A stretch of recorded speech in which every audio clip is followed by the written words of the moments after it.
ये है एक निकाह, ये है 4 निकाह और ये है बिल्कुल निकाह ना करना, सिंगल रहना। लेकिन इस्लाम के नजरिए से इन तीनों में आखिर फर्क क्या है? 99% नौजवान इसका असली रूल नहीं जानते और कंफ्यूज रहते हैं। चलिए आज कुरान और हदीस से इस बड़े सस्पेंस को खत्म करते हैं। सबसे पहले बात करते हैं बिल्कुल निकाह ना करने की। आजकल बहुत से लोग आजाद सिंगल रहना चाहते हैं ताकि कोई जिम्मेदारी ना लेनी पड़े, लेकिन इस्लाम में बिना किसी सख्त मजबूरी के जीवन भर सिंगल रहना बहुत नापसंद किया गया है। हमारे प्यारे नबी सल्लल्लाहु अलैहि वसल्लम ने साफ फरमाया है, निकाह मेरी सुन्नत है और जो मेरी सुन्नत से मुंह मोड़े वो मुझ में से नहीं। निकाह करते ही इंसान का आधा दीन मुकम्मल हो जाता है। अब आते हैं 4 निकाह पर। लोग अक्सर इस्लाम पर सवाल उठाते हैं कि यहाँ 4 शादियां अलाउड है, लेकिन इसका असली कानून क्या है? कुरान सूरह अन-निसा में 4 निकाह करने की इजाजत तो दी गई है, लेकिन यह कोई फर्ज या हुक्म ऑर्डर ना नहीं है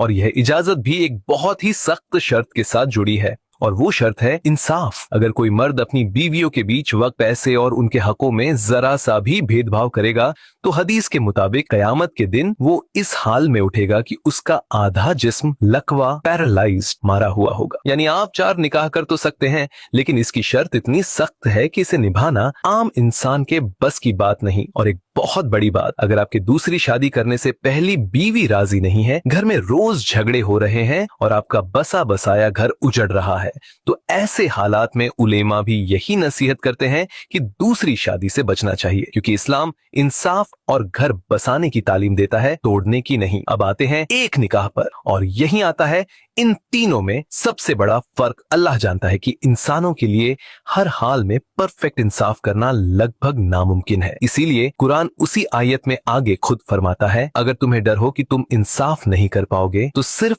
एक ही निकाह करो। यानी आज के दौर में जब इंसाफ करना बहुत मुश्किल हो गया है, ऐसे में एक निकाह करना ही सबसे सेफ रास्ता है। यही एक निकाह आपको हराम से बचाता है और आपके रिज़्क रोजी में बरकत के दरवाजे खोल देता है। निकाह को आसान बनाइए, इसे लाखों का इवेंट मत बनाइए। अगर आप भी बात से इत्तेफाक रखते हैं तो कमेंट में बेशक लिखें और अपने उन दोस्तों को यह वीडियो जरूर शेयर करें जिनकी अभी शादी नहीं हुई है।